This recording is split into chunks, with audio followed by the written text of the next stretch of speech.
नमस्कार, मैं हूं आपके साथ सोनिया चौहान। अपना उत्तर प्रदेश में आप सभी का स्वागत है। रुक करते हैं खबरों की ओर।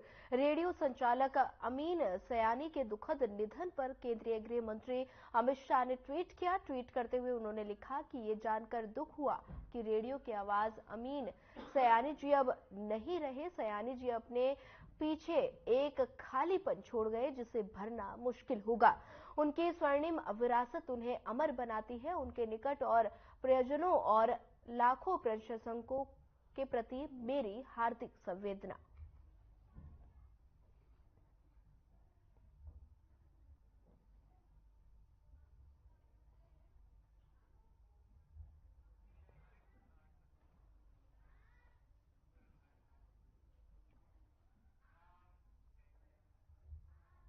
पूर्वोत्तर राज्य के लिए क्षेत्रीय परामर्श कार्यशाला का उद्घाटन किया गया, जिसमें केंद्रीय मंत्री मनसुख मंडाविया ने जनसभा को संबोधित किया। उन्होंने क्या कुछ कहा, आइए आपको सुनाते हैं। आईसीएमआर के द्वारा आयोजित regional consultative workshop on research priority for providing accessible and affordable health care for north east में यहाँ उपस्थित मेरी साथी मंत्री डॉक्टर भारतीबेन, डॉक्टर बहल साहब, अनुजी, अशोक, सभी उपस्थित भाइयों एवं बहनों, मैं आज के इस कार्यक्रम में आप सभी का हार्दिक अभिनंदन करता हूं। प्रधानमंत्री श्री मोदी जी ने स्वस्थ भारत, विकसित भारत का स्वप्न देखा है, जिसमें सरकार का यह प्रयास है कि देश के प्रत्येक नागरिक को समय पर गुणवत्ता युक्त स्वास्थ्य सुविधा मिले। स्वास्थ्य सुविधाएं और दवाइयां आसानी से एफोर्डेबल, एक्सेसिबल और अवेलेबल बने। स्वास्थ्य सुविधाएं सभी ज्योग्राफिकल एरिया में स्प्रेड हो और बैलेंस्ड अवेलेबिलिटी हो।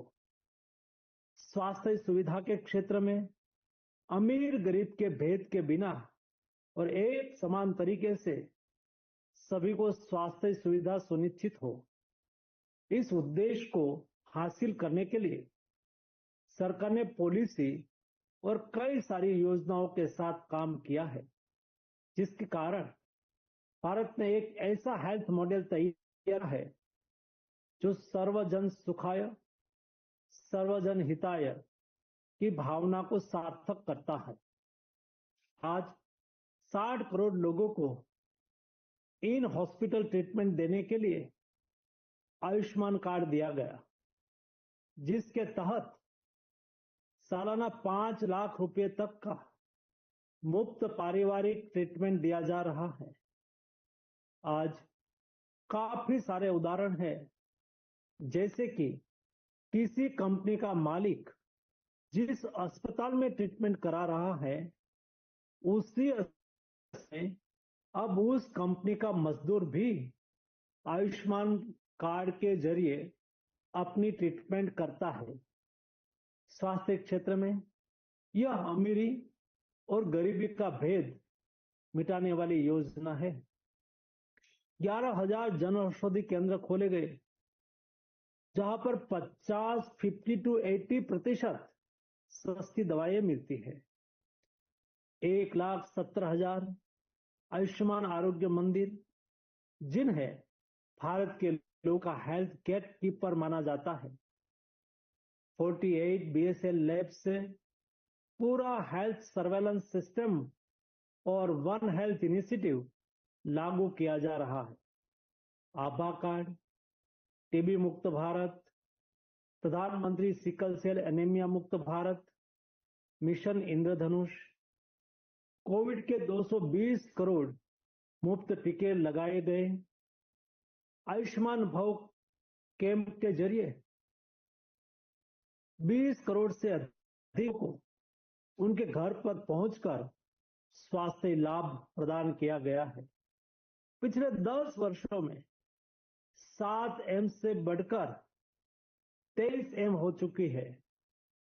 पिछले 10 वर्षों में मेडिकल कॉलेजों की संख्या 2 गुनी से अधिक हो गई है। पिछले 10 वर्षों में यूजी और पीजी सीटों की संख्या 2 गुनी से अधिक हो चुकी है। पिछले 10 वर्षों में हेल्थ सेक्टर का बजट 2.5 गुना बढ़ा है। इन सभी प्रयासों से जो परिणाम मिले हैं, उसमें से हाल ही में आई नीति आयोग की एक रिपोर्ट के अनुसार देश के लगभग 25 करोड़ से अधिक लोग मल्टी डायमेंशनल पॉवर्टी से बाहर निकले हैं। यह परिणाम दिखाता है कि सरकार ने क्या काम किया है। सरकार के प्रयासों से देश में करीब 22 लाख से अधिक किडनी मरीजों को फ्री डायलिसिस सर्विस मिली है। अगर यह सुविधा लोगों को नहीं मिलती तो मरीज का एक वर्ष में 1.25 लाख रुपए का खर्च आता। देश के लगभग 6 करोड़ लोगों को पीएमजे के जरिए मुफ्त ट्रीटमेंट मिली है। अगर वह अपने खर्चे से ट्रीटमेंट कराते तो लगभग 1.28 लाख यानी कि 128 करोड़ रुपए का उसका जेब से खर्च जाता। जन औषधि स्टोर से दवाई खरीदने से देश के मरीजों को लगभग 30,000 करोड़ रुपए की बचत हुई है। स्टेंट, नी इम्प्लांट्स और कैंसर की दवाई पर प्राइस कैप लगाने से देश के मरीजों को सालाना लगभग 27,000 करोड़ रुपए की बचत आज हो रही है। सरकार के प्रयासों से नागरिकों का कुल स्वास्थ्य खर्च में आउट ऑफ पॉकेट एक्सपेंडिचर 62.6% था, जो कम होकर आज 47.1% हुआ है, जिससे देश के लोगों की 2014-15 से 2020 के दौरान लगभग 3.54 लाख करोड़ रुपए की बचत हुई है। ये फिगर कम नहीं है।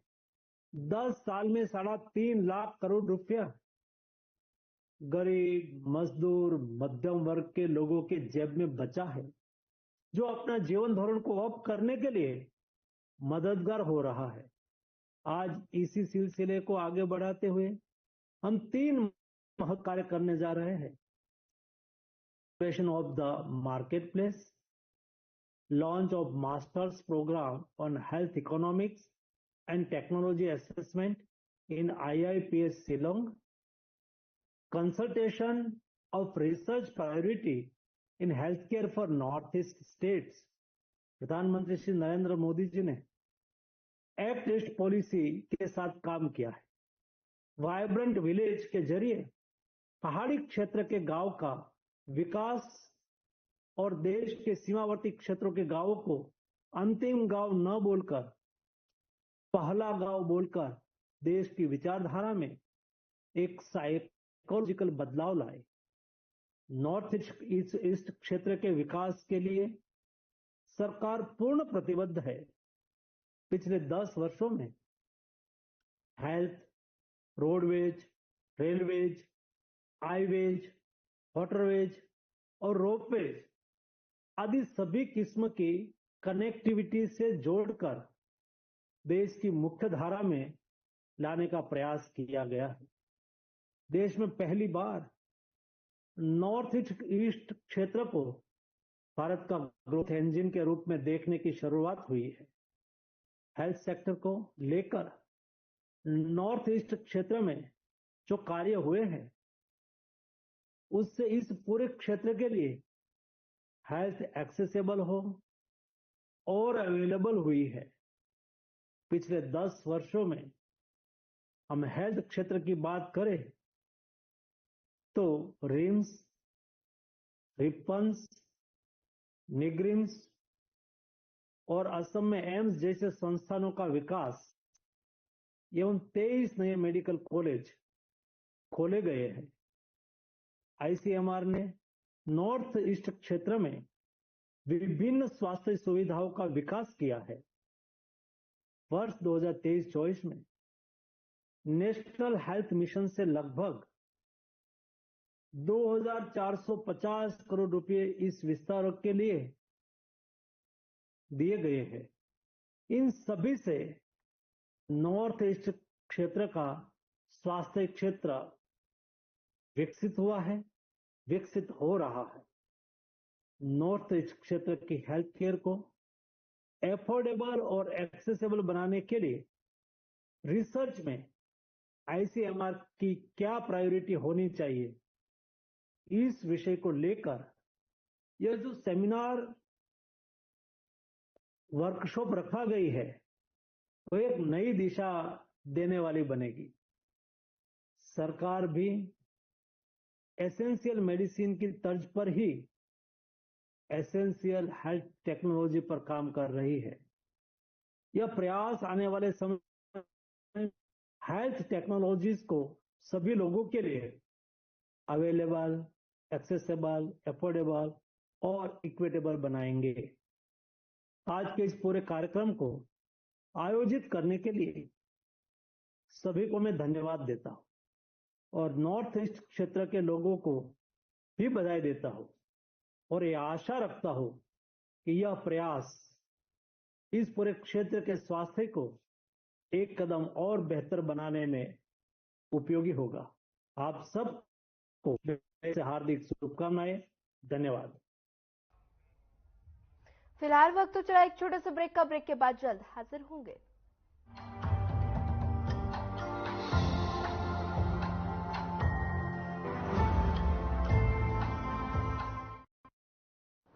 Waste channel head Shri Brijmohan Singh Sadhna news. West channel head Shri Brijmohan Singh Sadhna news. ये पीछे बैठे लोगों से मेरी खास तवज्जो मांगनी चाहूंगी कि प्लीज आप लोग तालियां जरूर बजाएं। प्लीज यहाँ पे आने वाले सभी लोगों की हौसला अफजाई होती है आपकी तालियों से।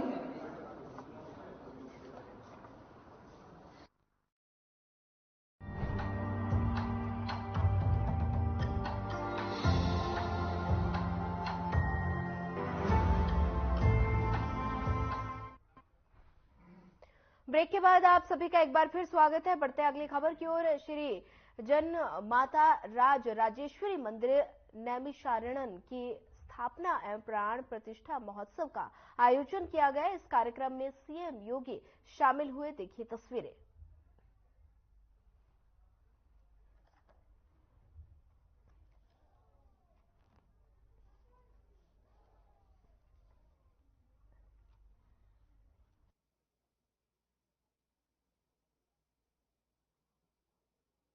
श्री श्री राज राजेश्वरी मंदिर श्री स्कंद आश्रम के आज के इस भव्य प्राण प्रतिष्ठा समारोह के अवसर पर आयोजित यज्ञ आदि कार्यक्रम में इस धार्मिक अनुष्ठान में जिनका सानिध्य यहां के श्रद्धालु जनों को प्राप्त हो रहा है, ऐसे पूज्य संत स्वामी षणमुखानंद पुरी जी महाराज हीरापुर वाले, मंच पर उपस्थित अयोध्या धाम से पधारे जगतगुरु रामानुजाचार्य सुग्रीव किलाधीश पूज्य स्वामी विश्वेश प्रपन्नाचार्य जी महाराज, जगतगुरु रामानंदाचार्य कामतगिरी पीठाधीश्वर स्वामी राम स्वरूपाचार्य जी महाराज, जबलपुर मध्य प्रदेश से पधारे पूज्य संत नरसिंह पीठाधीश्वर स्वामी नरसिंह दास जी महाराज,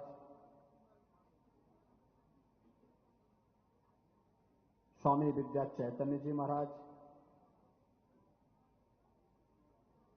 मंच पर विराजमान हमारे सभी पूज्य संतजन, जिनकी प्रेरणा से और जिनके आग्रह पर आज मुझे इस कार्यक्रम में आने का सौभाग्य प्राप्त हुआ है, पूर्व केंद्रीय मंत्री, मध्य प्रदेश विधानसभा के माननीय अध्यक्ष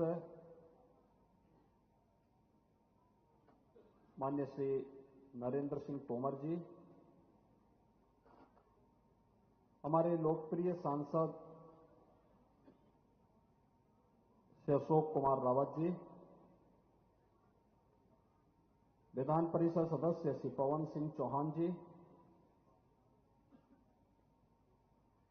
माननीय विधायकगण श्री रामकृष्ण भार्गव जी, ज्ञान तिवारी जी, मनीष रावत जी, निर्मल कुमार वर्मा जी, जिला पंचायत के अध्यक्ष श्रीमती श्रद्धा सागर जी, भारतीय जनता पार्टी के जिला के अध्यक्ष श्री राजेश शुक्ला जी,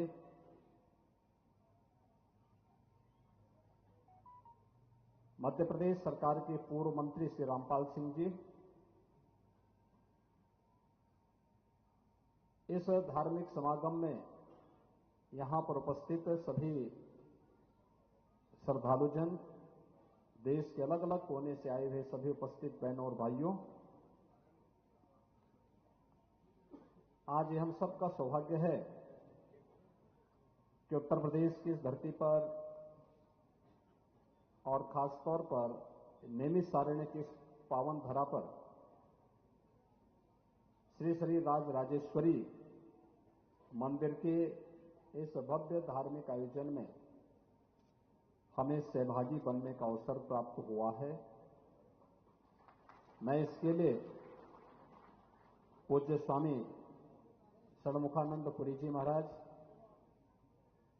और तोमर जी और अन्य पूज्य संतों का हृदय से मैं आभार व्यक्त करते हुए उनका इस पूरे आयोजन के लिए हृदय से अभिनंदन करता हूं।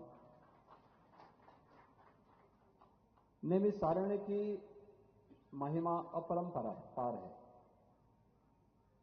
हमारे सभी धार्मिक ग्रंथों ने बड़ी श्रद्धा भाव के साथ इस पावन तीर्थ की महिमा का गान किया है और हमारे यहां जो सबसे विख्यात ग्रंथ है संत तुलसीदास जी का रामचरितमानस, उन्होंने कहा है कि तीर्थ वर नैमिष विख्याता अति पुनीत साधक सिद्धिदाता, यानी नैमिषारण्य की महिमा का गान तुलसीदास जी ने भी इन पवित्र शब्दों से करते हुए इसकी महिमा का गान किया है। सूत जी ने इसी स्थल पर हजारों वर्ष पहले 18 पुराणों को सौनक आदि ऋषियों को सुनाया था। भगवान वेदव्यास की नेतृत्व में, उनके सानिध्य में हजारों ऋषियों ने यहां साधना की थी। यहां की व्यासपीठ इसके लिए विख्यात है। 88,000 ऋषियों ने इसी स्थल पर, इसी क्षेत्र में साधना करके भारत की ज्ञान विज्ञान की पूरी धरोहर को वैदिक ज्ञान के रूप में लिपिबद्ध करके हम सबको उपलब्ध करवाया था। एक विरासत के रूप में हम सबको दिया था। देवासुर संग्राम में महर्षि दधीचि ने अपनी अस्थिदान यहीं पर किया था, इसी स्थल पर किया था। और सती के अलग अलग अंग जिस स्थल पर गिरे थे, जीवा का भाग ललिता देवी के रूप में इसी स्थल पर गिरा था। शक्तिपीठ मां ललिता देवी का पावन धाम भी यहीं पे है, चक्र तीर्थ यहीं पे है। यानी अपरंपार महिमा है इस स्थल की। आज इस कड़ी को जोड़ते हुए एक बहुत दिव्य संत पूज्य स्वामी षणमुखानंद पुरी जी महाराज ने यहां पे राज राजेश्वरी मंदिर और आश्रम की स्थापना करके इस कड़ी को एक नई ऊंचाइयां प्रदान करने का कार्य किया है। मैं इसके लिए उनका हृदय से अभिनंदन करता हूं, स्वागत करता हूं। धार्मिक आयोजन हम सबको सन्मार्ग पर चलने की प्रेरणा प्रदान करते हैं। हमारा शास्त्र तो ये कहता है कि धर्मेण हीना पशु भी समाना, यानी धर्म से हीन जो व्यक्ति है उसमें और पशु में कोई अंतर नहीं है। प्रधानमंत्री नरेंद्र मोदी का ग्रीस के पीएम मित्सोटाकिस के साथ संयुक्त प्रेस कॉन्फ्रेंस किया गया। नमस्कार। प्रधानमंत्री मित्सोताकिस और उनके डेलीगेशन का भारत में स्वागत करते हुए मुझे बहुत खुशी हो रही है। पिछले वर्ष मेरी ग्रीस यात्रा के बाद उनकी यह भारत यात्रा दोनों देशों के बीच मजबूत होती स्ट्रैटेजिक पार्टनरशिप का संकेत है। और 16 वर्षों के बाद, इतना बड़ा अंतराल के बाद ग्रीस के प्रधानमंत्री का भारत आना अपने आप में एक ऐतिहासिक अवसर है। फ्रेंड्स, हमारी आज की चर्चाएं बहुत ही सार्थक और उपयोगी रही। यह प्रसन्नता का विषय है कि हम 2030 तक द्विपक्षीय व्यापार को 2 गुना करने के लक्ष्य की ओर तेजी से अग्रसर है। हमने अपने सहयोग को नई ऊर्जा और दिशा देने के लिए कई नए अवसरों की पहचान की। कृषि के क्षेत्र में दोनों देशों के बीच करीबी सहयोग की संभावनाएं अनेक है और मुझे खुशी है कि पिछले वर्ष इस क्षेत्र में किए गए समझौते के कार्यान्वयन के लिए दोनों पक्ष कदम उठा रहे हैं। हमने pharma, medical devices, technology, innovation, skill development और स्पेस जैसे कई क्षेत्रों में सहयोग बढ़ाने पर जोर दिया। हमने दोनों देशों के स्टार्टअप्स को भी आपस में जोड़ने पर चर्चा की।